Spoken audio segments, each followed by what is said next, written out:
Hi guys, welcome back. My name is C. Shantu Mandari. Welcome you all to the fast track batch of the particular subject which is called as multidisciplinary case study CS Professional Group 3 Open Book Paper. So देखिए जैसे कि आप जानते हैं मैंने अभी कहा कि फास्ट ट्रैक बैच है एंड ऑब्वियसली ये पार्ट नंबर 1 है यानी इस पर्टिकुलर पार्ट से इस बैच की स्टार्टिंग हो रही है। तो इससे पहले मैं डिटेल में जाऊं और जो मेरा वादा है आपसे कि एक एक केस लॉ मैं कंप्लीट कराऊंगा उसकी तरफ मैं आगे बढ़ूं। ये जो क्लास है आई थिंक मैंने प्रॉमिस भी किया था ये जो क्लास है इसमें हम सबसे पहले ये समझने की कोशिश करेंगे जो कि मैं आने वाली क्लासेस में भी आपको याद दिलाता जाऊंगा कि how do you really attempt a question paper because I think interpretation is one thing जो कहीं ना कहीं हम सब थोड़ी बहुत कैसे ना कैसे कर ही लेंगे राइट।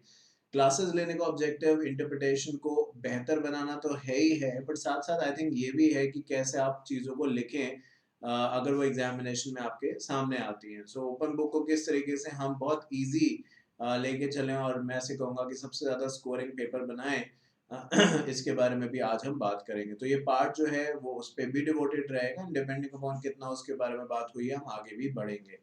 तो इससे पहले मैं और आगे बढ़ूँ कुछ बातें और क्लैरिफाई कर दूँ कि देखिए ये क्योंकि फास्ट ट्रैक बैच है और आपको बता के ही आपने ये परचेज किया है और अगर आपकी क्लासेस आपकी चल रही हैं जो कंप्लीट क्लासेस हैं तो आपको उसके साथ मिला होगा है ना। ये कॉम्प्लीमेंट्री उसके साथ अभी हम फिलहाल दे रहे हैं। फ्यूचर में कोई अगर पॉलिसीज चेंज होती है वो अलग है ना।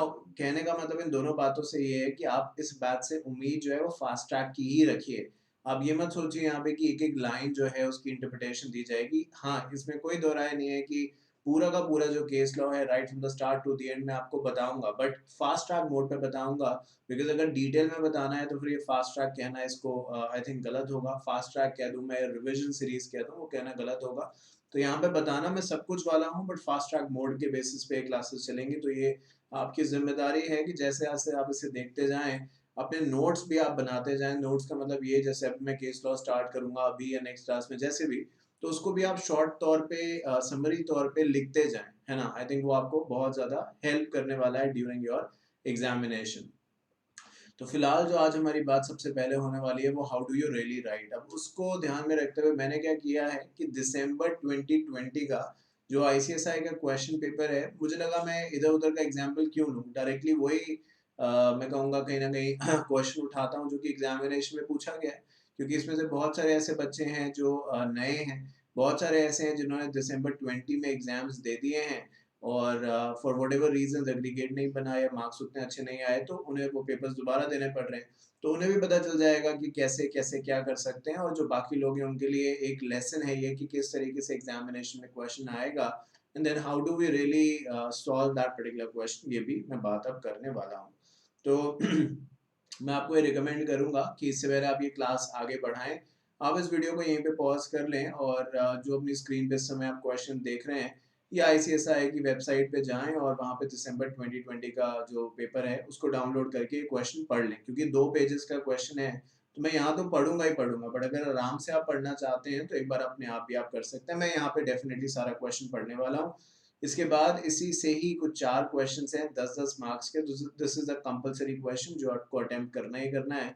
तो वो हम यहाँ पे इस वीडियो में सबसे पहले शुरुआत करेंगे कि इसका क्या बेस्ट आंसर हो सकता है किस तरीके से इसको लिखा जा सकता है और देर आफ्टर उसको हम आगे बढ़ाएंगे। नाउ ये भी मैं बताना चाहता हूँ कि ये कोई फर्स्ट टाइम नहीं होगा कि जब मैं ऐसे चीज़ यहाँ पे कर रहा हूँ। आने वाली क्लासेस के अंदर जैसे जैसे हम आगे बढ़ते जाएंगे क्योंकि कोर्स को भी आगे बढ़ाना है मुझे है ना। तो उस चीज़ को ध्यान में रखते हुए मैं प्रीवियस ईयर्स के इससे पहले वाले साल के या इसी साल के कोई और क्वेश्चंस भी बीच बीच में आपसे डिस्कस करूंगा so that you actually really know कि भाई किस तरीके से क्या चीज़ आपको करनी है। Now before I do that मैं आपको ये भी क्लैरिफाई ये सब बहुत इंपॉर्टेंट बातें हैं तो आप बहुत ध्यान से इन चीज़ों को सुनिए और चाहें तो दोबारा सुनिएगा क्योंकि इनमें से हर बात जो मैं कह रहा हूँ कहीं ना कहीं आपको बहुत ज़्यादा हेल्प करने वाली है। और बार बार इतनी सारी बातें कहना ना मैं कह पाऊंगा ना आप सुनने के लिए इंटरेस्टेड होंगे क्योंकि समय लगता है ना। जितना समय आपका वैल्यूएबल है जितना मेरा वैल्यूएबल है so it is a vice versa thing है ना। तो मैं किसी का भी समय बर्बाद नहीं करूंगा इसलिए ध्यान से सुनते जाइए पहली या आखिरी बार ये सारी की सारी बातें। एक सवाल दिमाग में ये आ सकता है कि मुझे कौन सी बुक लेके जानी है एग्जामिनेशन के अंदर है ना क्योंकि ओपन बुक है। So what books I should really carry. देखिए मेरे इसके आंसर्स बहुत सारे हैं बट मैं वो बताऊंगा जो मुझे समझ में आता है क्योंकि मैं स्टार्टिंग से जब से एमटीसीएस आया है न्यू सिलेबस आया है तब से मैं पढ़ा रहा हूँ। मैं तो ये कहूँगा एमडीसीएस वो द फर्स्ट, जो लोग जानते हैं शायद कि एमडीसीएस वो द फर्स्ट पेपर जो मैंने स्टार्ट किया था, और वो दिन है और आज का दिन है कि मैं सारे के सारे सीएस प्रोफेशनल के पेपर्स पढ़ा चुका हूँ, एंड ग्रुप 1 के, ग्रुप 2 के सारे ही सब्जेक्ट्स के फास्ट ट्रैक बैच ला चुका हूँ, और ये ग्रुप 3 के भी फास्ट ट्रैक मैंने स्टार्ट कर दिया। तो we have come a long way. Even executive में भी कंपनी लॉ मैंने पढ़ाना क्या, वो पढ़ा चुका हूँ मैं। अब मैं ईबीसीएल पढ़ा रहा था, बट बीच में फिर अमेंडमेंट्स वगैरह आ गए, तो वो मैं कवर करने लग गया। तो इस बात का जो बेसिक क्रक्स है वो ये कि आपने सिर्फ आईसीएसआई का मॉड्यूल ले जाना है, और इसके अलावा कुछ भी और ज़रूरत नहीं है। तो कोई अगर आपको सुनने में मिलता है कि भाई बेयर एक्ट ले जाओ या कुछ और, I don't think so really कि आपको उन सब चीज़ों की ज़रूरत है। सिर्फ मॉड्यूल, और उससे ज़्यादा इंपॉर्टेंट चीज़ पता है क्या है? कॉन्फिडेंस, वो आपको लेके जाना है। ना कॉन्फिडेंस इज समथिंग जो मार्केट में बिकता नहीं है, बाकी चीज़ें तो शायद फिर भी आप खरीद सकते हैं, बट कॉन्फिडेंस आपको अपने आप से बिल्ड करना पड़ेगा। तो कॉन्फिडेंस तभी आएगा जब आपकी जो यहाँ पे चीज़ें हैं, प्रोविजंस हैं, केस लॉज हैं, वो आपने पढ़े हैं। वो मेरी जिम्मेदारी है, बस ये मेरी जिम्मेदारी है कि मैं सही से पढ़ाऊँ, और ये आपकी जिम्मेदारी है कि आप उसको सही तरीके से समझें और समय दें, है ना? तो ये कुछ म्यूचुअल एक्सचेंज की चीज़ें हैं जो हमें एक दूसरे से एक्सपेक्ट करनी चाहिए। मैं भी अपना पार्ट सही से प्ले करूँगा और पूरी कोशिश करूँगा अच्छे तरीके से करूँ, और आपसे भी मैं यही उम्मीद लगाता हूँ। तो सिर्फ बुक कैरी करना इज़ मोर देन सफिशिएंट। बाकी अगर आपको फिर भी मन की सैटिस्फैक्शन के लिए चाहिए कि आप बेयर एक्ट ले जाएँ, या आपके कोई दोस्त ले गया था बेयर एक्ट, उस वजह से वो पास हुआ है, उसका ये कहना है, तो आप बड़े शौक से ले जा सकते हैं जितनी बुक्स चाहें, पर 3 ही घंटे के अंदर आपको पेपर कंप्लीट करना है। और कितना मॉड्यूल आपको हेल्प करेगा या कितनी और कोई चीज़, ये पहला जो क्वेश्चन है 40 मार्क्स का, ये पढ़ने पे आपको समझ में आ जाएगा। क्योंकि मैंने सारे के सारे एमटीसीएस के अमेंडमेंट्स और सब कुछ टिल डेट कंप्लीट किया है, एंड आई कैन गारंटी जो आप अभी पढ़ रहे हैं या अभी मैं बताने वाला हूँ, ये मॉड्यूल में कहीं नहीं है, ये है ही नहीं कहीं। मतलब जो केस लॉ अभी आप 40 मार्क्स का देखने वाले हैं, जिसमें 10 मार्क्स के 4 क्वेश्चन है, ये मॉड्यूल में कहीं दे ही नहीं रखा। तो अब सवाल ये है कि फिर मॉड्यूल भी कहाँ, जब मॉड्यूल ही नहीं कर पाया कुछ, तो फिर आप किसी के नोट्स लेना या बेयर एक्ट लेना नहीं हो पाएगा। तो यहाँ पे आपका आईक्यू लेवल काम करेगा, आपकी जो आई थिंक अंडरस्टैंडिंग है प्रोविजंस या लॉ के इंटरप्रिटेशन को लेके, वो काम करेगी सबसे ज़्यादा। जो बेसिक बातें हैं ये कहीं ना कहीं आपको ध्यान रखनी है। तो हर तरीके से, और पता है आपको क्या है कि वो बेसिक चीज़ें आपको समझ कब आएंगी, जब आप पूरे के पूरे केस लॉज पढ़ेंगे। तो आइए अब सबसे पहले इसके स्टडी को मैं पढ़ना स्टार्ट करता हूँ, और फिर जैसे जैसे आगे बढ़ेंगे कुछ बातें बीच में करेंगे, and thereafter will come to the questions, and questions को भी हम यहाँ पे बातचीत करके सॉर्ट आउट करने की कोशिश करेंगे। सो आइए लेट्स गेट स्टार्टेड। अच्छा आप देखिए, क्योंकि ये फास्ट ट्रैक बैच अभी रिकॉर्ड हो रहा है जून 2021 के एग्जाम से पहले, तो अब उसके बाद भी जो बच्चे देखेंगे वो कहेंगे सर आपने जून का पेपर नहीं लिया, या जैसे भी उसके बाद भी रहेगा। तो हो सकता है आने वाली क्लासेस के अंदर मैं इसको रिप्लेस कर दूं, but it does not really matter, because कहीं ना कहीं क्वेश्चन तो हमेशा ऐसे ही आने वाला है जो हमें नहीं पता। तो हम यहाँ पे जो बात कर रहे हैं वो इसलिए कि हम एक स्ट्रैटेजी समझें, हमें इससे फर्क ही नहीं पड़ेगा कि इस क्वेश्चन की है या दूसरे की, क्योंकि क्वेश्चन तो हर बार बदलेगा, but how do you really approach that question, और कितना आपको लिखना चाहिए आखिरकार 10 मार्क्स के लिए इस पेपर में, ये ज्यादा इंपॉर्टेंट है, जो कि सेम रहने वाला है। ठीक है, चलिए। तो अब हम बात करते हैं 40 मार्क्स के क्वेश्चन के बारे में। Starting now, it says the competition commission of India respondent है has ordered a probe मतलब inquiry type of against Google Inc for alleging abusing its dominant position in the online search advertising on a complaint filed by Vishal Gupta, businessman. Gupta has alleged that the companies owned by him has been submitting its advertisement in the Google ad words from January 2013 to October 2013 before the account was terminated by Google. तो जो basic सी बात समझ में आई है वो ये कि यहाँ पे ये अपील का मामला है, और ये जो अपील है अभी हम नीचे पढ़ेंगे, ये हाई कोर्ट गई थी। अब ये सब यहाँ नहीं लिखा क्योंकि मैं पढ़ चुका हूँ, तो इसलिए मैं आपको बता रहा हूँ। इसलिए मैंने आपको कहा आपको भी पहले, इससे पहले मैं यहाँ पढ़ा हूँ, एक बार आपको खुद भी पढ़ लेना चाहिए पूरा केस लॉ, फिर मेरा ये ज्वाइन करना चाहिए सेशन। नाउ यहाँ पे हुआ क्या है, मैं इसलिए कह रहा हूँ कि सीसीआई रिस्पोंडेंट है, क्योंकि आप जानते हैं ड्राफ्टिंग तो सभी ने पढ़ी होगी, हम श्योर, नहीं तो इतना आपको पता होगा कि प्लेंटिफ डिफेंडेंट एपेलेंट रिस्पोंडेंट। तो अगर सीसीआई रिस्पॉन्ड कर रहा है तो इसका मतलब सीसीआई पे कोई इल्जाम लगा रहा होगा ना, तभी तो सीसीआई रिस्पॉन्स कर रहा है। तो जो सीसीआई है वो रिस्पोंडेंट है, और जो इल्जाम लगा रहा है वो यहाँ पे गूगल है, जिसको अभी हम नीचे देखेंगे भी। तो हुआ क्या है यहाँ पे, जो बात कही गई है कंपटीशन एक्ट के अंदर, देखो ले दे के कुछ ही चीजें हैं जो कॉमन है, जिसके ऊपर पूरा कंपटीशन एक्ट को लिख दिया गया है। आई थिंक वो आप कंपटीशन एक्ट के केस लॉज में भी पढ़ते हैं, जैसे कि अब्यूज ऑफ डोमिनेंट पोजीशन है ना, एंटी कॉम्पिटिटिव हैं और तमाम तरीके की बिड रिचिंग वगैरह है। बहुत सारी ऐसी बातें हैं जो कंपटीशन पे एडवर्स इफेक्ट लेके आती हैं, वो सारी एंटी कॉम्पिटिटिव हो जाती हैं और डोमिनेंस पावर उनमें से एक है और इसमें कोई दो राय नहीं है कि गूगल है, जैसे अगर हम यहाँ के बारे में बात करें तो आज आप अपने आप को ही देख लीजिए कि सर्च इंजन तो बहुत सारे हैं, मतलब बिंग BING करके भी ऐसे मुझे कोई सर्च इंजन है, पर मैं जहाँ तक समझता हूँ कि मेजॉरिटी लोग, शायद आप भी, गूगल का ही सर्च इंजन यूज़ करते हैं। गूगल कोई और तो काम करता नहीं है, सिर्फ सर्च इंजन ही तो है वो एक तरीके का, चाहे फ़ोन में भी अब देखो कुछ और हो या ना हो, गूगल क्रोम एक तरीके की चीज़ होती ही होती है। तो इस बात से ये तो कहीं न कहीं प्रूव होता है कि हम गूगल पे बहुत ज़्यादा डिपेंड हैं। तो यहाँ पे जो बात कही गई है apart from that, it says कि कोई एक इंडिविजुअल है जिनका नाम विशाल गुप्ता है, वो अपनी कोई कंपनीज़ चलाते हैं, वो नाम यहाँ पे नहीं मेंशन है through out the case studies और वो गूगल को जैसे पेड एड्स चलाते हैं ना आप लोग इंस्टाग्राम पे, फेसबुक पे, आप देखते हैं बहुत बार लिखा रहता है स्पॉन्सर्ड एड्स, तो वैसे ही कुछ एड्स वगैरह चलाया करते थे और फिर यहाँ पे बताया गया कि गूगल ने 2014 में ये जो गुप्ता साहब है, इनका अकाउंट जो था वो बंद कर दिया। क्या वजह है इसके पीछे, ये भी यहाँ क्लियरली इन पैराग्राफ्स में नहीं बताया गया है। ना यहाँ पे ना ही सिर्फ मैं ये आपको बता रहा हूँ कि केस लॉ क्या है, बट मैं आपको इंटरप्रिटेशन का तरीका भी बता रहा हूँ। हर चीज़ को आपको जानने की ज़रूरत है। जल्दीबाज़ी में आप कोई लाइन पढ़ेंगे, तो जो फैक्ट्स होंगे वो छूट जाएँगे और फिर आपको 2 या 3 बार पढ़ना पड़ेगा और फिर कहीं जाके आप उसका शायद कोई सॉल्यूशन निकाल पाएँगे। इसलिए कोशिश ये करिए, क्योंकि 40 मार्क्स कम नहीं है, आप ये समझिए। तो 40 मार्क्स के लिए अगर आपको समय लगता भी, 40 marks is like kind of 1 and half hours, because 50 marks के लिए आप आधा समय निकाल सकते हैं। भाई अगर 100 मार्क्स के लिए आप 3 घंटे दे रहे हैं, तो 50 के लिए डेढ़ हो गया। अब क्योंकि सबसे पहला क्वेश्चन है और अगर ये ठीक हो गया तो ना ही सिर्फ पास होने के चांसेस, बट जो एग्रीगेट है उसके चांसेस भी हमारे बेहतर बन सकते हैं। तो इसलिए अगर समय लगता है यहाँ पे 1 घंटा 20 मिनट तक भी लगते हैं, जो मिनिमम है इतना तो लगेगा ही लगेगा। भाई 40 मार्क्स आपको कैसे मिलेंगे, आप खुद ही सोचिए। तो मैं बोलता हूँ अगर डेढ़ घंटा भी लगता है ना, डेढ़ घंटे के आसपास लगता है कि 90 मिनट्स के आसपास लगता है, 80 मिनट्स के आसपास लगता है, so it is perfectly fine. अगर यहाँ से बियॉन्ड जा रहा है डेढ़ घंटे का इसी क्वेश्चन को सॉल्व करने में, तो इट इज़ अ इश्यू। क्योंकि खुद सोचिए ना, 40 मार्क्स का ये क्वेश्चन है, मे बी आपको लगेगा सर आप डेढ़ घंटा ज़्यादा कह रहे हैं। येस, मैं ज़्यादा कह रहा हूँ, बट क्योंकि लगेगा उतना इसको सॉर्ट आउट करने में, पढ़ने में, इसलिए समय दीजिएगा इसको। पहली बार से सही अप्रोच करेंगे, एकदम फ्रेश माइंड से पढ़ेंगे तो जल्दी समझ लेंगे। जल्दी पढ़ेंगे तो 4 बार पढ़ना पड़ेगा, एवरेज वहीं आ जाएगा। तो इसलिए उस तरीके से, ठीक है।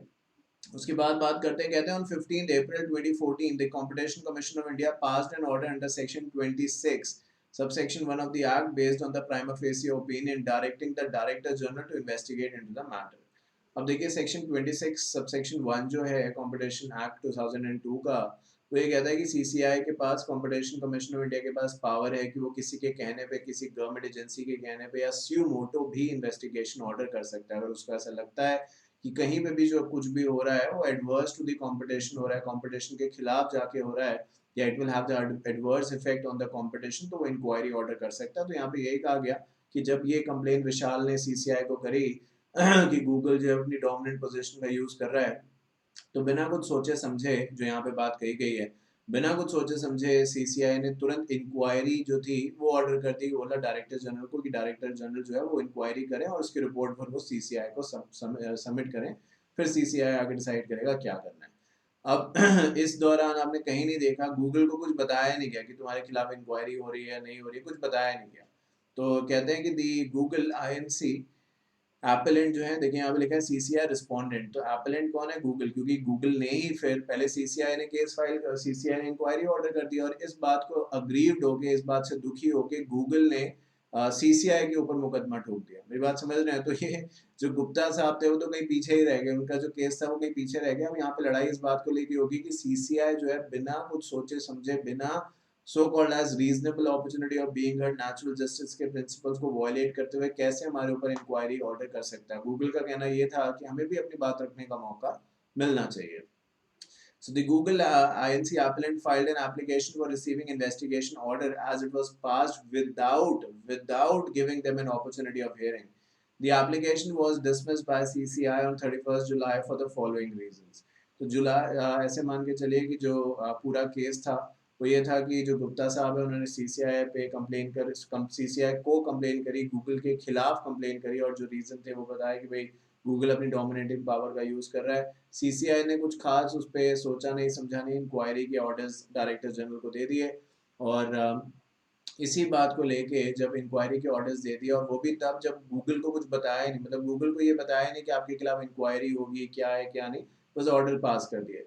और जब गूगल को ये बात पता चला कि भाई हमारे खिलाफ कोई इंक्वायरी जो है वो अब स्टार्ट होनी शुरू हो रही है, तो गूगल ने कहा सीसीआई को कि हमारे हमारे हमें कहीं ना कहीं कुछ इन्वेस्टिगेशन ऑर्डर या कुछ कॉपी तो दीजिए कि कौन से सेक्शन, कौन से प्रोविजन के अंदर आप बुक कर रहे हैं। सिर्फ ये कहना कि डोमिनेंट पोजीशन है, इससे तो सब कुछ नहीं हो जाता ना। डोमिनेंट तो बहुत बड़ा वर्ड है, बहुत सारी चीजें उसके अंदर आ सकती है। तो हमें बताइए कि एग्जैक्ट क्या रीजन है और किसके लिए गूगल के ऊपर इन्वेस्टिगेशन ऑर्डर करी जा रही है। तो इस बात को जब सीसीआई के सामने रखा गया, तो सीसीआई ने जो कॉपी थी ऑर्डर की वो देने से मना कर दिया। अब सीसीआई से जब पूछा गया कि भाई आप ऐसा क्यों कर रहे हैं, तो सीसीआई ने कुछ इसके रीजंस बताए कि वो क्या क्या है। पहला रीजन सीसीआई ने बोला, कहते हैं CCI was of the prima facie view that the case of investigation under section 26 was made out, issue could be dealt with at a later stage post completion of the investigation। अब दो points पढ़ लिए, एक और point पढ़ के समझाता हूँ बातें। In any event, the power to review was not conferred upon CCI under the Act, and therefore it is impersonable in law for an authority to review or recall its orders। And जो fourth point बोला CCI की तरफ से अपने बचाव में कि वो क्यों गूगल को इन्वेस्टिगेशन ऑर्डर की कॉपी नहीं दे पाएंगे, वो ये था, as there was no statutory provision for appeal against such order, the appellant filed a writ petition before Delhi High Court against the order या above mentioned order। तो देखिए ये आपको समझ में आ गया कि गूगल के मानने में भी सीसीआई ने ऑर्डर की कॉपी देने से मना कर दिया।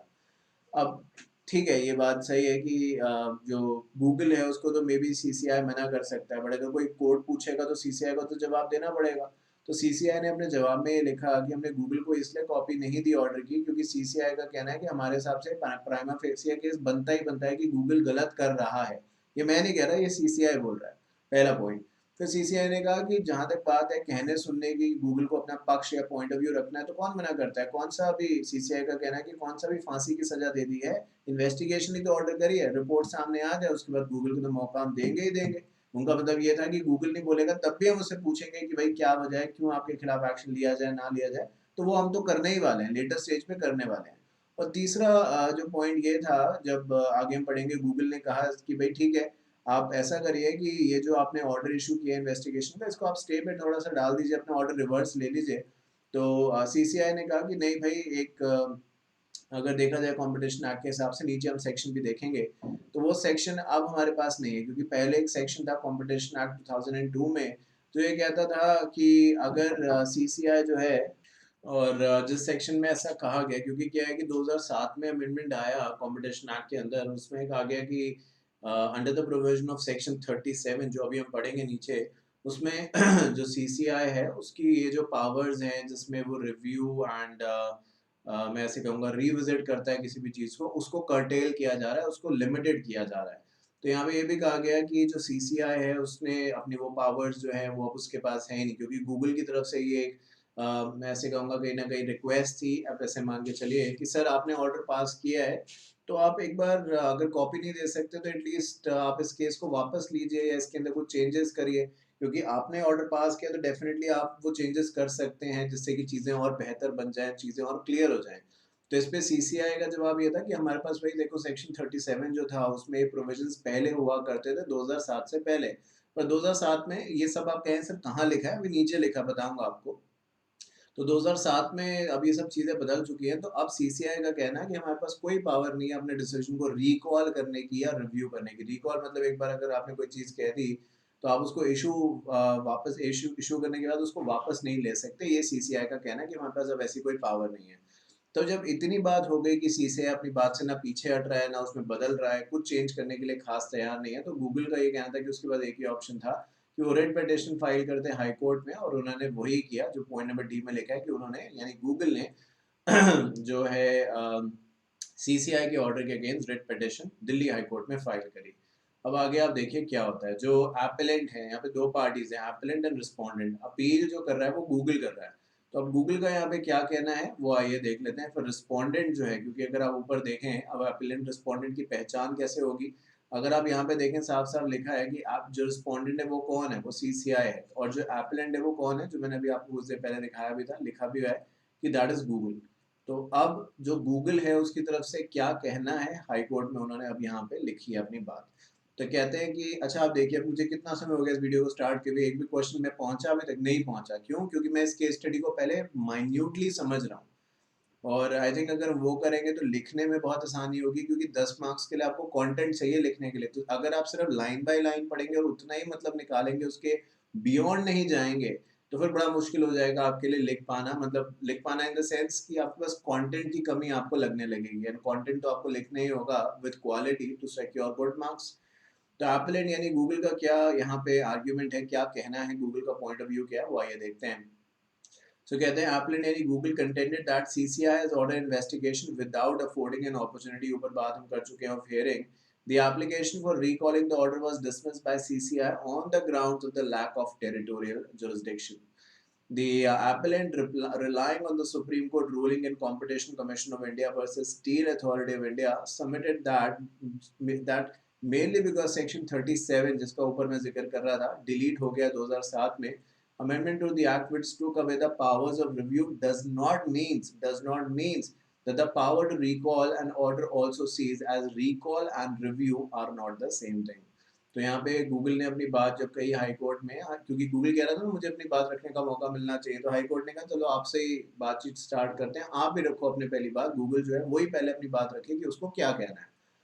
तो गूगल ने कहा कि देखिए, एक तो ये इसमें कोई दोराय नहीं है कि जो भी ऑर्डर पास हुआ है, हम ये नहीं कहते कि वो सही है कि नहीं, बट हमें यही नहीं पता कि क्या ग्राउंड्स है एग्जैक्टली। ये सुनी सुनाई बातें हैं कि डोमिनेंस, पावर का अब्यूज एक्सेट्रा, बट हमें नहीं पता कि किस ग्राउंड्स पे सब बातचीत हो रही है, और हमें बताया भी नहीं गया सीसीआई की तरफ से, जो कि डेफिनेटली गलत है। और जब हमने ये कहा, जो गूगल है उसका ये कहना है कि जब उसने सीसीआई को ये कहा कि सर अपना आप डिसीजन मतलब वापस ले सकते हैं और बेटर क्लैरिटी के साथ इशू कर सकते हैं, मतलब गूगल ये कहता है कि हमने ये नहीं कहा कि आप हमारे पे केस मत करिए या इन्वेस्टिगेट करिए, जो लॉ के हिसाब से बनता है वो जरूर करिए, पर अगर कुछ क्लियर होगा कि क्या हो रहा है, तो गूगल का कहना है कि वो भी अपने आप को उस बेसिस के तौर पे प्रिपेयर कर पाएगा, क्योंकि अगर आपको पता है कि कोई किस बेसिस पे आपसे क्या बात करने वाला है, तो आप उसके हिसाब से आई थिंक अपनी तैयारी करेंगे ना। अब एमडीसीएस के पेपर के दिन कॉर्पोरेट फंडिंग थोड़े बढ़ के जाएंगे, आप एमडीसीएस के पेपर के दिन एमडीसीएस के पेपर की तैयारी करेंगे, बिकॉज यू नो कि इसी से रिलेटेड बातचीत होने वाली है, लाइकवाइज विद अदर सब्जेक्ट्स। तो जहाँ तक बात है सेक्शन 37 की, जो कहा जा रहा है सीसीआई की तरफ से, वो तो डिलीट हो गया 2007 में। तो आप जो यहाँ पे गूगल है उसका कहना है कि हाँ डिलीट हुआ है 2007 में, इसमें कोई दोराय नहीं है, पर उस सेक्शन में जो डिलीट किया गया है वो डिलीट किया गया रिव्यू की पावर्स, यानी सीसीआई अपना ऑर्डर रिव्यू नहीं कर सकता। पर गूगल का कहना है हम तो सीसीआई को ये कह ही नहीं रहे कि वो रिव्यू करे, हम तो कह रहे हैं वो रिकॉल कर ले, और गूगल कहता है कि रिकॉल करना और रिव्यू करना दो अलग अलग बातें हैं। अब इसमें आप ऐसे भी समझिए कि मैं अपनी तरफ से कुछ ऐड ऑन नहीं कर रहा हूँ, मैं वही आपको बता रहा हूँ, बस एक इस तरीके से आपको बता रहा हूँ जिससे कि आपको case study line by line समझ आ जाए, सो दैट आपके सामने जब कोई क्वेश्चन रखा जाए, so you should be able to answer. और इसी तरीके से आपने केस स्टडीज को इंटरप्रेट करना है। सबसे बड़ा यहाँ पे जो गेम है वो इंटरप्रिटेशन का है, एंड वो तभी होगा, जैसे कि मैं बार बार कह रहा हूँ, ये जो केस है 40 मार्क्स का, ये बुक में नहीं है, क्योंकि मैंने तो पूरी बुक पढ़ाई है ना। मतलब पूरी बुक का मतलब, जो बच्चों ने पूरी क्लासेस मेरी देखी हैं वो तो ये जानते हैं कि मैंने एक भी केस लॉ नहीं छोड़ा है, एक केस लॉ की एक लाइन भी नहीं छोड़ी है, और इसके कोई नोट्स भी नहीं है फिलहाल। अब फ्यूचर में बनाऊंगा कभी तो मुझे नहीं पता, बट जब सारे सब्जेक्ट्स के बना सकता हूँ तो इसके भी बना ही सकता हूँ मैं। बट मुझे ऐसा लगता है कि बुक, जब बुक ही एक तरीके से इनसफिशिएंट पढ़ती है, तो नोट्स का क्या होगा खुद ही सोच लो। तो यहाँ पे वही वाली बात है कि अगर आपने कंपटीशन एक्ट के बाकी केसेस पढ़े हैं, तो उससे कहीं ना कहीं आपको एक आइडिया मिलता है what to do and what not to do, what to write what not to write, how much to write, and कहाँ पे अपने आप को आपको लिमिटेड रखना है। तो आई थिंक उससे वो समझ हमें आती है, बट यहाँ पे तो डेफिनेटली अपने आप इंटरप्रिटेशन निकालनी पड़ेगी। तो ये गूगल का यहाँ पे कहना है। अब जब गूगल की बात सुनी है तो भाई सीसीआई की बात भी सुननी ही होगी, तो सीसीआई का क्या कहना है गूगल के इस इल्जाम को लेके, वो आइए देखते हैं। तो सीसीआई जो रिस्पोंडेंट है, चाहे तो लिख सकते हैं सीसीआई, और ऊपर एप्पलेट लिखा था तो वहां पे आप चाहें तो गूगल, मैं लिख ही देता हूँ, नहीं तो मैं नहीं लिखूंगा तो आप लोग भी नहीं लिखेंगे ना शायद, आई एम श्योर सब लोग तो ऐसे नहीं करेंगे, बट जो बच्चे थोड़ा आलस कर रहे हैं वो बिल्कुल भी ना करें, और पेपर को बिल्कुल लाइटली ना लें, क्योंकि अगर ये दिक्कत करके आ तो जितनी मेहनत आप फंडिंग में करने वाले हैं, जो दूसरा ओपन बुक है उसमें करने वाले हैं, किसी काम की नहीं होगी। और ये भी हम जानते हैं कि स्केलिंग भी होती है, जो बच्चे 9 पेपर्स दे रहे हैं उसमें स्केलिंग का भी फैक्टर रहता है। तो चलिए रिस्पोंडेंट आर्गुमेंट क्या है। So counsel of the respondent submitted that through do CCI did have the powers to review its order before 2007 amendment. ये वर्ड मैं हाईलाइट कर लेता हूँ, रिव्यू। बहस चल रही है कि रिव्यू एंड रिकॉल, गूगल कह रहा है कि ठीक है भाई, रिव्यू नहीं कर सकते, अब सेक्शन हट गया, सीसीआई के पास पावर नहीं है, तो रिकॉल कर लो ना यार। गूगल को तो मतलब ये है कि भाई क्लैरिटी से ऑर्डर इशू किया जाए, चाहे आप उसको रिव्यू का नाम दो या रिकॉल का नाम दो। तो अभी सीसीआई ने अपना जवाब देना शुरू किया और पहली लाइन में लिख दिया कि भाई सीसीआई के पास एक जमाने में रिव्यू की पावर हुआ करती थी 2007 और उससे पहले, पर 2007 में जब अमेंडमेंट आया सेक्शन 37 के अंदर, तो कहते हैं but with the declaration of section 37 the said powers have been taken away. The scheme of the act does not permit the review or recall of the orders. CCI also submitted that since investigation was at initial stage and not determinative in nature, the appellant would not suffer any harm and therefore no right of hearing was given या no right of hearing existed. क्योंकि ये तो बहुत ही basic question था जो I am sure foundation या अभी CSEET है उससे पढ़ते पढ़ते आपने बहुत बार पढ़ा है कि भाई reasonable opportunity of being heard, नहीं तो ये हो जाएगा वो हो जाएगा वगैरह वगैरह। तो सीसीआई का जवाब उसने खुद ही दे दिया, कहते हैं कि ये ठीक है कि हमने गूगल को बोलने का मौका नहीं दिया क्योंकि अभी हमने गूगल के खिलाफ कोई डिसीजन ही नहीं लिया, हमने गूगल को कोई शो कॉज नोटिस ही नहीं इशू किया, क्योंकि अभी तो हम खुद इंक्वायर कर रहे हैं कि गूगल ने जो किया है, जो मिस्टर गुप्ता ने ऊपर फाइल करी है कंप्लेन, वो सही है कि नहीं। एक बार इंक्वायरी पूरी हो जाए, उनकी भी बात सही है एक तरीके से कि एक बार इंक्वायरी पूरी हो जाए, कुछ इल्जाम लगते हुए मिलेंगे तो ही तो हम गूगल से पूछेंगे भाई उसको क्या कहना है क्या नहीं कहना। अभी तो कोई बात ही नहीं हुई, कुछ इल्जाम ही नहीं आया सच गूगल पे कि भाई प्रूव ही नहीं हुआ, सिर्फ कोई एलिगेशन लगा रहा है। किसी चीज के ऊपर एलिगेशन यानी इल्जाम लगाना और वो इल्जाम प्रूव होना दो अलग अलग बातें हैं। इसका एग्जाम्पल ये है कि अगर एलिगेशन को आप ये मानेंगे कि वो प्रूव्ड है और किसी ने किसी पे इल्जाम लगाया, अगर वो प्रूव हो जाए, सिर्फ इल्जाम लगाने से कोई बात सच हो जाती ना, तो मैं बोलता हूँ जो पार्लियामेंट है ना वो आधे से ज्यादा आपको 90% खाली मिलता, क्योंकि जितने भी लोग वहां पे बैठे हैं, आपको पता है ये बात, कभी स्टैट्स देखिएगा जाके इस बारे में, I'm श्योर आप इन्फॉर्मेशन रखते होंगे, और नहीं तो रखनी चाहिए, है ना। आजकल यूथ जो है वो बिल्कुल भी अवेयर नहीं है, वो मैं ऐसे कहूँगा कहीं ना कहीं दूसरे डायरेक्शन में, जबकि उसको ये इन्फॉर्मेशन होनी चाहिए। भले आप एक्स को सपोर्ट करें, वाई को, इससे कोई फर्क किसी को नहीं पड़ता, वो आप करें जो आपको अच्छा लगता है, बट अवेयर रहें चीज़ों से, बस मेरा यही कहना है। तो आप ये पाएंगे कि पार्लियामेंट आधे से ज़्यादा मतलब 90% खाली हो जाएगा, कि अगर सिर्फ इसी बेसिस पे उड़ाने लग गए वहाँ पे जो लोग बैठे हैं, उड़ाने लगे मतलब जेल भेजने लगे कि किस पे क्या इल्ज़ाम लगे। इल्ज़ाम तो वहाँ पे सब पे होंगे, तो इल्ज़ाम से नहीं होता काम, जो है वो एविडेंस या प्रूव करने से होता है, कोर्ट ऑफ लॉ के डिसीजन से होता है। और वो तो सीसीआई का कहना है कि कुछ आया नहीं है, तो फिर गूगल क्यों घबरा रहा है। उसके बाद आगे बात करते हुए कहते हैं रिस्पोंडेंट यानी CCI further submitted that the application was only to receive complete hearing at the initial stage, which can be entertained even at the subsequent stage. Power of substantial review expressly prohibited. Any interference in the investigation would lead to unnecessary delay in the proceeding, as CCF jurisdiction to deal with the nature is a mixed question of fact and law. The Act does not permit any interference in the investigation once set in motion. CCI classify that the applicability of section 26. Section 26 बात करता है investigation order करने में, जब CCI को ऐसा लगे prima fascia खुद स्यूमोटो या किसी अथॉरिटी के कहने पे कि यहाँ पे कंपटीशन का अब्यूज हो रहा है एंटी कॉम्पिटिटिव, तो CCI इंक्वायरी ऑर्डर कर सकता है। तो CCI classified the applicability of section 26 is a preparatory stage and therefore not applicable. तो इस पैराग्राफ में सीसीआई की तरफ से यही कहा गया कि देखिए जो बात है कि भाई मुझे गूगल की तरफ से मुझे बात कहने का मौका नहीं दिया गया, तो उनका कहना है भाई केस अभी शुरू ही नहीं हुआ है, शुरू होने दो केस, बहुत मौके मिलेंगे। जो लिटिल मीनिंग है वो ये, बहुत मौके मिलेंगे, अपनी बात कहते रहना जितनी बात कहनी है। अब जहां तक बात है कि भाई रिव्यू रिकॉल और इन सब के बीच में कंफ्यूजन की, तो वो कहते हैं कि हम एक बार जो ऑर्डर हमने दे दिया हम इसको वापस अब ले नहीं सकते, और अगर इसके बीच में हम रिव्यू रिकॉल इन सब चीज़ों के बारे में बात करेंगे तो ये अननेसेसरी केस की जो प्रोग्रेस है, मतलब अगर ऐसे मान लो उनका ये कहना है कि केस अगर 3 महीने में सॉर्ट आउट होना चाहिए तो इसको 6 महीने लगेंगे, यानी काफ़ी ज़्यादा समय लगेगा। तो बेहतर है इसको ऐसे चलने दिया जाए, और जब कभी जैसे ऑर्डर जो भी इन्वेस्टिगेशन है उसके जो भी रिजल्ट आते हैं उसके बेसिस पे अगर गूगल की गलती निकलती है तो डेफिनेटली गूगल को मौका मिलेगा, हम तो बिल्कुल उनको बुलाएंगे ही और कहेंगे कि वो अपनी बात रखें। तो ये एक मोटा मोटा केस स्टडी है जो यहाँ पे हुई है। अभी हाई कोर्ट ने इन दोनों की पक्ष सुन लिया है, पॉइंट ऑफ व्यू सुन लिया है, और इसी बेसिस को ध्यान में रखते हुए आपके सामने कुछ क्वेश्चंस पड़े हैं। अब टाइम देख लीजिए जितना भी अभी स्क्रीन पे आपके हो रहा है, और आप देख लीजिए कि 2 पेज अगर आपको खुद पढ़ने होते हैं और वर्सेस जो मैंने आपको यहाँ पे समझा के पढ़ाए, क्या उसमें आपको कोई फर्क लगा है? अगर हाँ, तो आप सोचिए कि इसी तरीके से आपको पढ़ना है, क्योंकि फॉर श्योर फर्क तो लगेगा ही लगेगा। एक एक चीज मैंने बता के समझाई है, और ये देखिए क्या है कि ये एक स्ट्रैटेजी है। अभी जो बच्चे पहली बार देख रहे हैं या कुछ भी ऐसा, हम यहाँ पे चीज़ों को एक स्टेज से स्टार्ट कर रहे हैं। जब हम इसी चीज़ों को रेगुलरली करेंगे तो जितना समय अभी लगा है, अगर आपको लगे अरे इतना समय तो मैं दे ही नहीं सकता यार, मैं इतना करूँगा तो मैं लिखूँगा कब? तो वही चीज़ है, ये फर्स्ट स्टार्टिंग पॉइंट है और मैं तो यहाँ पे एकदम पूरी हैंड होल्डिंग कर रहा हूँ उस बच्चे को भी जिसका बहुत बेसिक फाउंडेशन ही गड़बड़ है, क्योंकि फास्ट ट्रैक में मतलब ये नहीं कि कुछ भी पढ़ाना है। मेरे सारे फास्ट ट्रैक इसी बेसिस पे है कि आप उसको पढ़ के आपको समझ में, आपको मजा आ जाए, आपको वैल्यू फॉर मनी आपको लगे। समझ रहे हैं आप? और जो एडवांस लेवल के स्टूडेंट्स हैं, जो दो एक दो बार पेपर्स दे चुके नहीं हो रहे, तो डेफिनेटली उनके लिए भी ये चीजें हैं जरूरी, क्योंकि कहीं ना कहीं कुछ ना कुछ तो गलत हो रहा है ना, जिसकी वजह से रिजल्ट या उतने अच्छे मार्क्स नहीं आ पा रहे। तो ये स्ट्रैटेजी फॉलो अगर करेंगे तो आई एम श्योर आपके मार्क्स डेफिनेटली अच्छे आएंगे। अब कुछ क्वेश्चंस हैं जिसके बारे में हम बातचीत करेंगे और मैं आपको बताऊंगा कि क्या आप यहाँ पे लिख सकते हैं। सबसे पहले आपको पैसे समझ में आ गए, अगर चाहें तो एक बार पॉज करके फिर पढ़ लीजिए अगर आपको लगता है। वैसे मुझे लगता नहीं कि कुछ ऐसा है जो मैंने ना समझाया हो, बट फिर भी आपकी मर्जी है।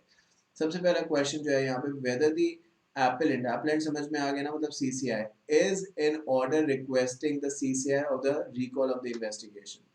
तो यहाँ पे यही कहना है कि जो गूगल है, क्या वो इन ऑर्डर मतलब क्या वो ठीक कर रहा है ये मांग के कि सीसीआई जो है वो ऑर्डर को रिकॉल करे। सबसे पहला क्वेश्चन जो है वो हमारे सामने यही है। तो आई थिंक इसका आंसर ऑलरेडी जो ऊपर क्वेश्चन है उसी में ही है। तो यहाँ पे जब हम देखें इस क्वेश्चन को, तो जैसे कि मैंने कहा 40 मार्क्स का है, तो यहाँ पे ABCD 4 पार्ट्स हैं और जो अभी मैंने पढ़ा पार्ट नंबर A जो आप देख रहे हैं सामने लिखा भी है 10 मार्क्स का। तो इसके लिए आई सपोज कुछ नहीं तो एटलीस्ट एक पेज तो आराम से बनता है लिखना। व्हेन आई से एक पेज, आई रियली मीन कि एक पेज की दो साइड्स, यानी ऑब्वियसली लेफ्ट एंड राइट और व्हाटएवर, तो वो आपका दो पेज समझ गया ना, मतलब कंफ्यूजन नहीं होना चाहिए। So one page just two sides, वो लिखना तो यहाँ पे बनता है। हाँ ये ठीक है कि पूरा दूसरा पेज ना जाए, हाफ मतलब 1.5 पेज तक भी चलेगा तो इट इज ओके अगर आपने कंटेंट लिखा है। अब कुछ बच्चे ऐसे लिखते हैं, कुछ बच्चे इसका ये मतलब ना निकाल लें कि एक लाइन छोड़ी या 4 लाइन लिखी फिर पैराग्राफ चेंज किया, फिर दो लाइनें छोड़ दी फिर पैराग्राफ चेंज किया, तो वो नहीं। तो इन दैट केस तो फिर शायद 2 पेज भी कम पड़ जाएंगे। तो अगर आप सीरियस तरीके से इसको सोचें तो आई थिंक 1.5 पेज के अंदर भी अगर आप लिख देंगे, so I think you will be in a position, क्योंकि देखो थ्योरी में पूरे मार्क्स कभी मिलते नहीं है, ना मिले हैं ना मिलेंगे, है ना। तो अगर आप इतना भी लिख देंगे 1.5 पेज के आसपास भी for a minimum, so I don't think so कि 6 से 7 मार्क्स मिनिमम से मिनिमम कहीं आपके गए हैं, वो तो आपको मिलने हैं। अब अगर आप 2 पेज तक उसको खींच के ले चले जाते हैं तो फिर 8 8.5 मार्क्स भी आप एक्सपेक्ट कर सकते हैं। तो ये इस तरीके से। अब लिखना क्या है ये आप समझिए। सबसे पहला क्वेश्चन, वेदर दी एप्लेट, दोबारा से पढ़ रहा हूँ, is an order. Is an order समझ गया ना, यहाँ पे आपको इंटरप्रिटेशन निकालनी पड़ेगी। क्या जो गूगल है उसका ये कहना है कि सीसीआई अपने ऑर्डर को रिकॉल करे, ये सही है। तो इसका आंसर हम थोड़ा सा रादर देन डायरेक्ट इसका आंसर दे, थोड़ा हम पहले फ्लैशबैक में लेके जाएंगे चीज़ों को और उस तरीके से आंसर स्टार्ट करेंगे। तो मेरे यही कहेंगे कि जो भी ये ऑर्डर्स दिए, क्योंकि ये रिकॉल और रिवीजन वाली बात या रिव्यू वाली बात सेक्शन 37 से रिलेटेड जो आपने ऊपर पढ़ा, और अब वो हट चुका है, बट हम वहाँ पे डायरेक्टली नहीं आएंगे। पहले हम और कुछ बातें करेंगे, जैसे कि क्या। सबसे पहले हम यहाँ पे यही लिखेंगे कि जो एप्पलेंट है, तो लिखिए एप्पलेंट, उसके बाद ब्रैकेट में लिखिए गूगल। उसने तो अपील फाइल करी है, रिस्पोंडेंट कौन है, सीसीआई। तो ये आपको क्लियरली आइडेंटिफाई करना है। एग्जामिनर को भी समझ में आना चाहिए कि आपको केस लॉ समझ आ गया है। तो हम यहाँ पे ये लिखेंगे कि जो एप्पलेंट है जो रिक्वेस्ट कर रहा है सीसीआई को, अब इसको इंग्लिश में अपने आप ट्रांसलेट कर सकते हैं, सुन लें उसके बाद अपने आप लिख सकते हैं कि जो एप्पलेंट है जो सीसीआई को रिक्वेस्ट कर रहा है रिकॉल की, that is not possible because of the reason कि सीसीआई जो है वो ऑलरेडी ऑर्डर्स इशू कर चुका है। And the most important part is कि सीसीआई ने कहा है ये बात कि ये जो है ये एक प्रिलिमिनरी या प्राइमरी इन्वेस्टिगेशन है, प्रिलिमिनरी इन्वेस्टिगेशन है, जिसका कोई भी सीरियस इफेक्ट या कोई भी नेगेटिव इफेक्ट गूगल पे आने नहीं वाला। पर अगर जो है जो एप्पलेंट है गूगल है वो सच में चाहता है कि सीसीआई अपना ऑर्डर रिकॉल करे, तो प्राइमा फेसी तो वो हो नहीं सकता।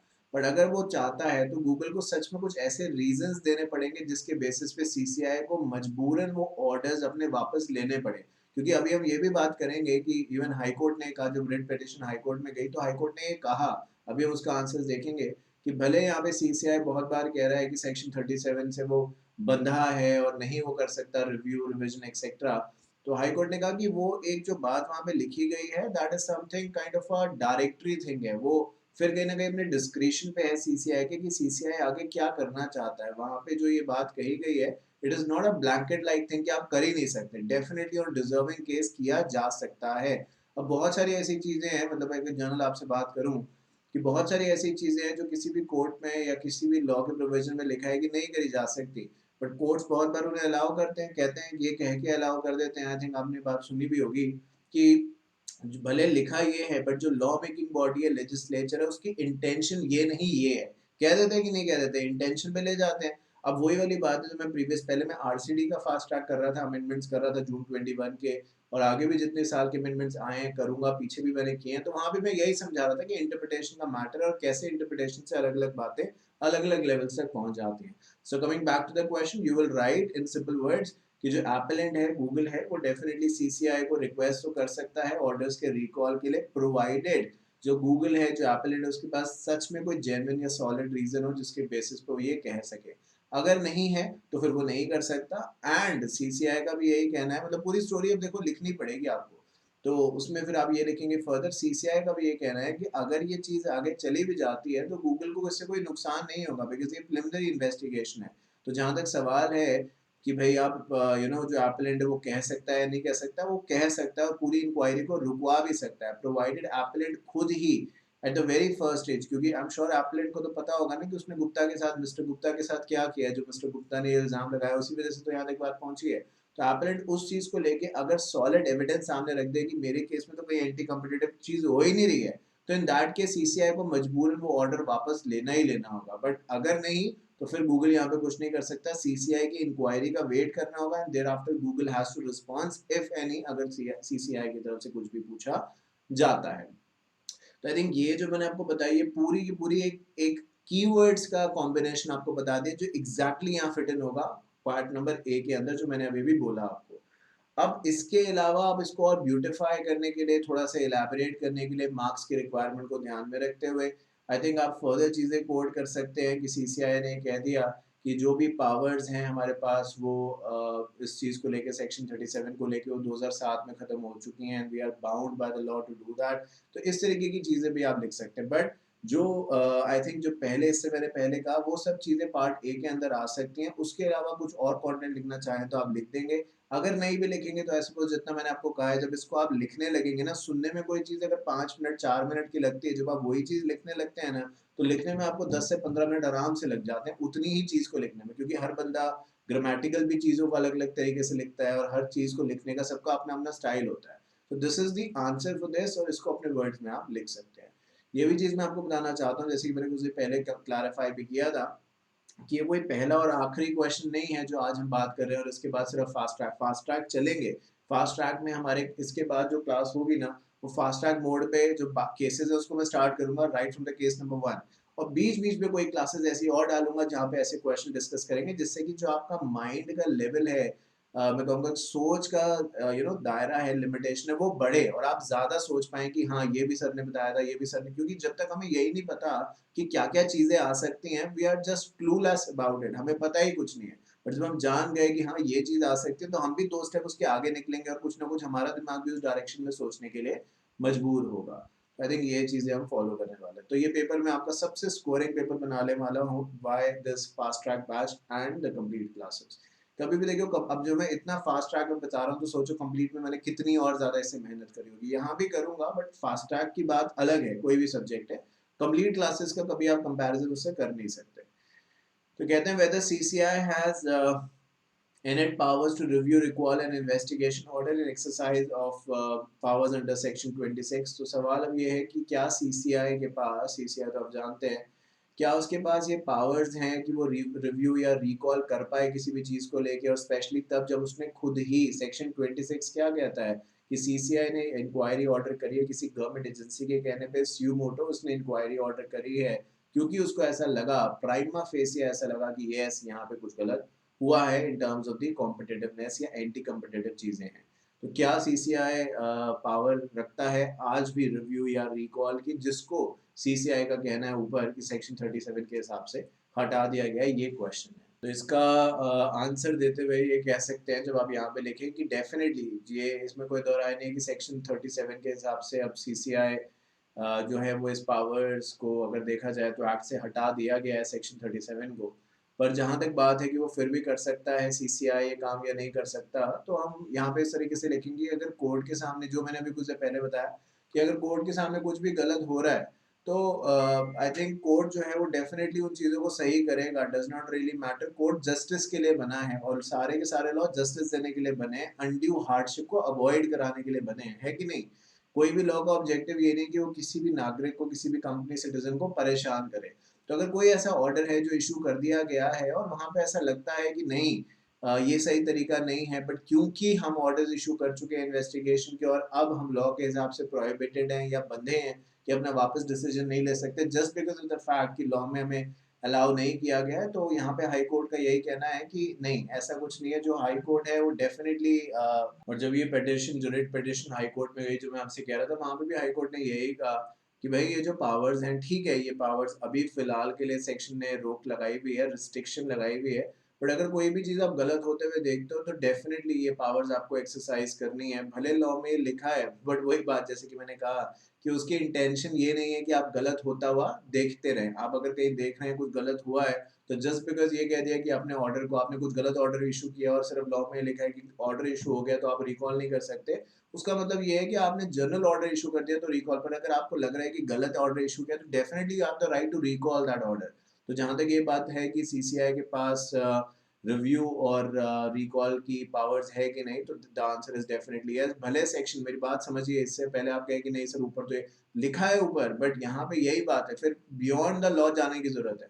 अब आप कह सकते हैं, दिमाग में आ सकता है कि सर ये तो हम सोच ही नहीं रहे थे, हम तो सोच रहे थे जनरल जनरल बातें कहेंगे। तो यही तो इस पेपर का खेल है, यही तो इस पेपर का पूरा लॉजिक है कि जो है वो आपको लिखना नहीं है और जो नहीं है वो आपको लिखना है। और वो तभी आप कर पाएंगे जब आप चीजों को डीप डाउन जाके समझेंगे। इतना समय मैं इस चीज के लिए तभी लगा रहा हूँ सबसे पहले क्लास के अंदर, क्योंकि मैंने सोचा कि मैं ये भी बताऊंगा और एक्सप्लेन करूंगा कि किस एक्सटेंट तक हमें जाके सोचना है। ये मत सोचिए, देखिए आप कोई क्लास 10th और 12th के या फाउंडेशन के बच्चे नहीं है जो पैसेज में आंसर दे रखा होगा और वहीं से देख के आपको लिखना है। अब तो वहां भी ऐसा नहीं होता, उनका लेवल भी बढ़ गया है। तो आप ये कैसे सोच सकते हैं कि सीएस प्रोफेशनल में आपको आके 40 मार्क्स कोई ऐसे ही दे देगा? यहाँ पे तो आधे आधे मार्क्स, दो दो मार्क्स के लिए आप जानते हैं 6 6 महीने, 8 8 महीने या बहुत बार एक एक साल भी लोग वेट करते हैं, क्योंकि पेपर नहीं दिए या कुछ भी है तो दो दो मार्क्स से रह जाते हैं। तो यहाँ पे आपको 40 मार्क्स कोई देगा बिना एक थिंकिंग डेवलप किए हुए? तो ऐसे तो होगा नहीं। तो जहां तक इस क्वेश्चन का सवाल है, तो आप यहाँ पे ये कहेंगे कि यस, सीसीआई के पास इनहेरेंट पावर्स हैं। और उसके बाद जैसे मैंने अभी आपको एक्सप्लेन किया कि सेक्शन 37 डेफिनेटली हट चुका है, पर फिर भी अगर जो लॉ है उसकी इंटेंशन देखी जाए, लेजिस्लेचर की इंटेंशन देखी जाए, तो ये बिल्कुल भी नहीं है कि गलत काम को होने दिया जाए।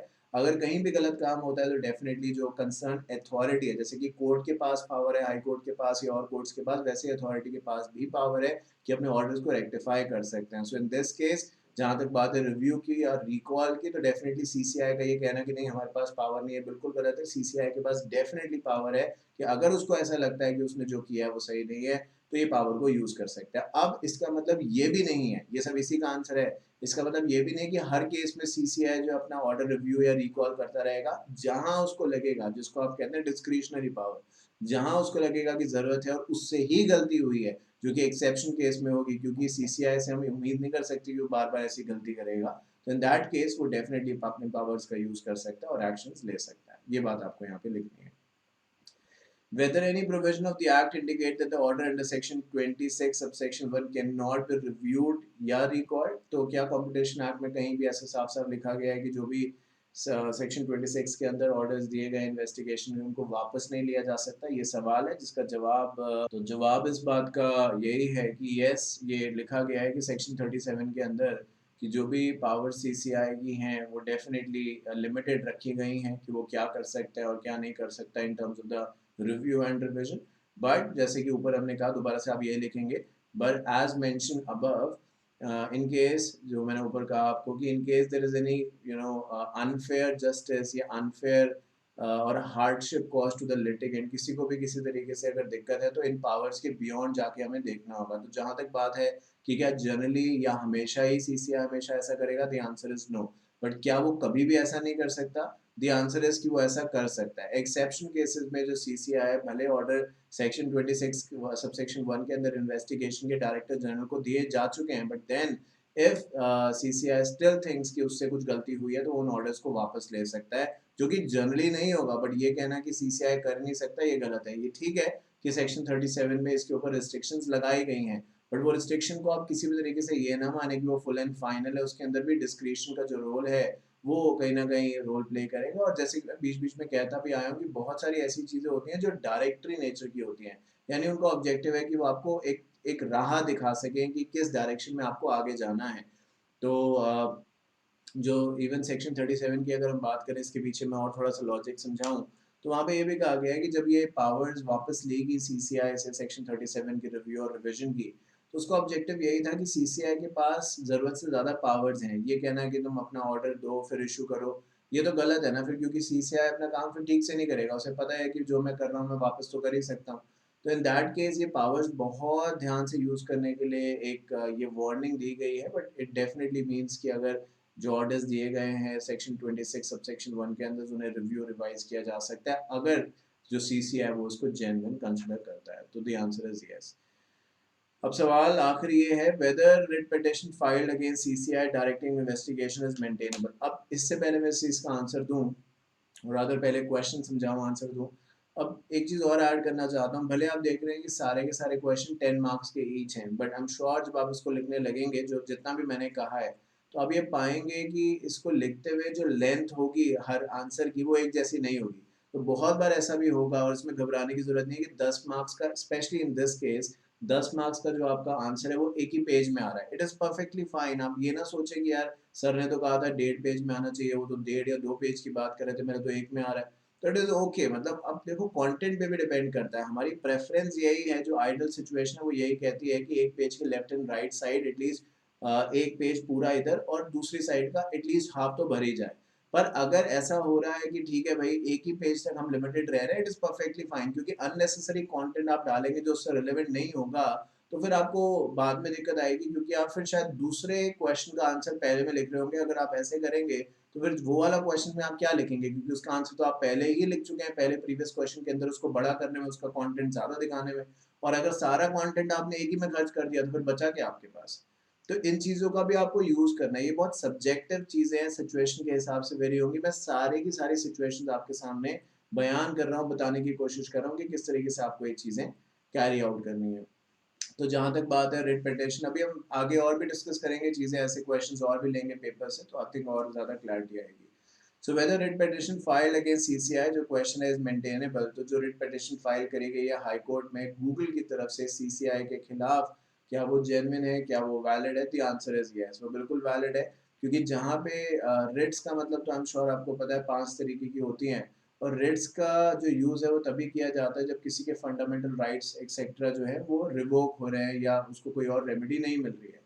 तो यहाँ पे वही बात है कि अगर किसी को आपने अपनी बात रखने का मौका नहीं दिया और ऑर्डर्स भी ऐसे दिए जिसके अंदर क्लैरिटी प्रॉपर नहीं मेंशन करी गई है, तो डेफिनेटली उस सामने वाले इंसान या कंपनी के पास ये राइट है कि वो आपके डिसीजन के अगेंस्ट जा सकता है। और जो कि अगर यहाँ पे गूगल कर रहा है तो उसको बिल्कुल भी हम गलत नहीं मान सकते, क्योंकि डेफिनेटली गूगल ने अपनी पावर्स का यूज किया है। तो जो भी रेट पिटिशन फाइल करेगी वो मेंटेनेबल है। क्योंकि अगर अब इसके फर्दर आगे बढ़े और देखें तो हम ये भी कहेंगे बिकॉज ऑफ द रीजन कि अगर कोई भी आप जैसे देखिए कि एक कोई गलत, चलिए हाई कोर्ट ही ले लीजिए, कोई गलत ऑर्डर पास करता है और सुप्रीम कोर्ट में आप उसकी अपील फाइल करते हैं, तो क्या सुप्रीम कोर्ट हाई कोर्ट के जजमेंट को पलटता नहीं है? डेफिनेटली बहुत बार होता है ऐसा। तो अगर सीसीआई ने भी कुछ गलत किया है या उसने अपनी पावर्स का सही से यूज नहीं किया, तो हाई कोर्ट उस उन चीजों को रिट्स में एंटरटेन कर सकता है, रिट्स की कैटेगरी में एंटरटेन कर सकता है, और ये बता सकता है, रियलाइज करा सकता है सीसीआई को कि भले वो एक अथॉरिटी है, बट फिर भी उसकी लायबिलिटी या रिस्पॉन्सिबिलिटी बनती है कि वो सही तरीके से डिसीजन ले, जो कि यहाँ पे सीसीआई नहीं कर रहा है। क्योंकि अगर आप देखिए ना, जो बेसिक मुद्दा है वो क्या है, अगर आप इस चीज को और एनालाइज करें डीप डाउन जाके, तो आप ये चीज पाएंगे कि सेक्शन 26 सबसेक्शन 1 के अंदर यहाँ पे इन्वेस्टिगेशन ऑर्डर कर दी गई। अब गूगल यहाँ पे सिर्फ इतना से कहता है भाई क्या रीजन है, मैं इन्वेस्टिगेशन कॉपी दूं। अब आप सामने वाले को ये कह रहे हैं कि भाई तेरे पे कोई इल्जाम चलेगा तो हम बता देंगे, चलो वो बात भी ठीक लगती है। बट अगर इन्वेस्टिगेशन कॉपी आप दे दोगे, किसी के खिलाफ कोई मुकदमा चल रहा है, तो उसमें क्या गलत हो जाएगा? तो इस चीज का आंसर देते हुए आपने ये कहना है कि यस डेफिनेटली मेंटेनेबल है, क्योंकि ये राइट्स का सवाल है, फंडामेंटल राइट्स, लीगल राइट्स का सवाल है, और जहां पे भी ऐसी चीजें वायलेट होती हैं, रेट्स इन्हीं के लिए बनाए गए हैं। आई एम श्योर आपको ये पता होगा कॉन्स्टिट्यूशन में कि under the provision of the Article 32 you go to the Supreme Court for the enforcement of the writ, and under the provision of the Article 226 of the Constitution of India you go to the High Court for the enforcement of writ. तो यहाँ पे आप ये कहेंगे under the provision of article 226 of the constitution of India, ये हर एक इंसान का एक कॉरपोरेशन कंपनी का राइट है कि वो अपने लीगल राइट्स के लिए लड़ सकती है, और इसी चीज़ को ध्यान में रखते हुए जो गूगल कर रहा है वो बिल्कुल सही है। एंड इन दैट केस जो हाई कोर्ट है उसका यही कहना है कि जो सीसीआई है उसको अपना ऑर्डर रिव्यू करना चाहिए, देखना चाहिए, और अगर सीसीआई को सच में, सिर्फ किसी के कहने से नहीं, सच में ऐसा लगता है कि यहाँ पे कुछ गलत हुआ है, तो सीसीआई को उसके जो एविडेंस है वो सामने गूगल के रखने चाहिए। मेरे लिए कहना है कि मुझे ऐसा लग रहा है तो मैं इन्वेस्टिगेशन करा रहा हूँ, नहीं। प्राइमा फेसी आपके पास एविडेंस होनी चाहिए, सिर्फ इमेजिनेशन नहीं कि भाई हाँ मुझे ऐसा लग रहा है, शायद ऐसा होगा, शायद से काम नहीं चलेगा यहाँ पे। You have to have a strong evidence against Google, तो ही आप वो केस जो है वो आगे चला सकते हैं। तो डेफिनेटली मेंटेनेबल है यहाँ पे जो भी रिट पिटीशन गूगल की तरफ से यहाँ पे सीसीआई के खिलाफ फाइल करी गई है। समझ रहे हैं मेरी बात में क्या कह रहा हूँ? तो वो चीज़ यहाँ पे लिखी है। अब देखिए, इस केस लॉ से समझाने का ऑब्जेक्टिव ये था कि हमें अपना जो माइंडसेट है उसको बढ़ाने की ज़रूरत है। हमें कहीं न कहीं इंटरप्रिटेशन को और ज़्यादा बेहतर करना है, और हमें अच्छे तरीके से एक-एक लाइन को समझना है, और जो कोर्ट्स करते हैं वही आपको करना है कि beyond the line, Hindi English translation नहीं, बियॉन्ड द लाइन जाके उस चीज़ों को समझने की कोशिश करनी है। तो ये अगर आप करेंगे तो ये पेपर बहुत ईज़ी होने वाला है। राइट आफ्टर दिस, तो इसको मैं यहाँ पे ख़त्म करूँगा। राइट आफ्टर दिस पार्ट हम स्टार्ट करेंगे अपना, मैंने पार्ट 1 लिखा है बट मुझे टेक्निकली पार्ट 2 यहाँ पे लिखना चाहिए। So right after this will start the part number 2 of the fast track batch, जिसमें डेफिनिटली जो पहला केस लॉ है उससे अपनी बातचीत फास्ट ट्रैक में आगे बढ़ाएँगे। और कुछ केस लॉज़ कंप्लीट हो जाने के बाद ऐसा एक और क्वेश्चन आपके सामने लेके आऊँगा, और उसका भी हम यहाँ पे डिस्कशन करेंगे। So by the time we complete the fast track, इतनी अच्छी आपकी पकड़ बन जाएगी कंपलसरी क्वेश्चंस पे एंड दी अदर क्वेश्चंस पे, क्योंकि वैरायटी डिस्कस कराऊंगा यहाँ पे, कि आप सब चीज़ों को लिख पाएंगे। तो अब सिर्फ आप इंटरप्रिटेशन नहीं समझेंगे, वो तो आप बहुत समय से समझ रहे हैं मेरे साथ। इंटरप्रिटेशन के साथ साथ आप लिखने का भी तरीका समझेंगे, जो कि बहुत बहुत इंपॉर्टेंट है। So thank you so much once again for watching the part number 1 of the fast track batch of MDCS with me, Shantanu Mandare. And I'll see you again with the part number 2. Till then, take care of yourself, do whatever you want to for CS Executive, CS Professional, widest module coverage. Um, all subjects available, guarantee of covering all amendments. Shantanu and Tane Mandari classes. Thank you so much.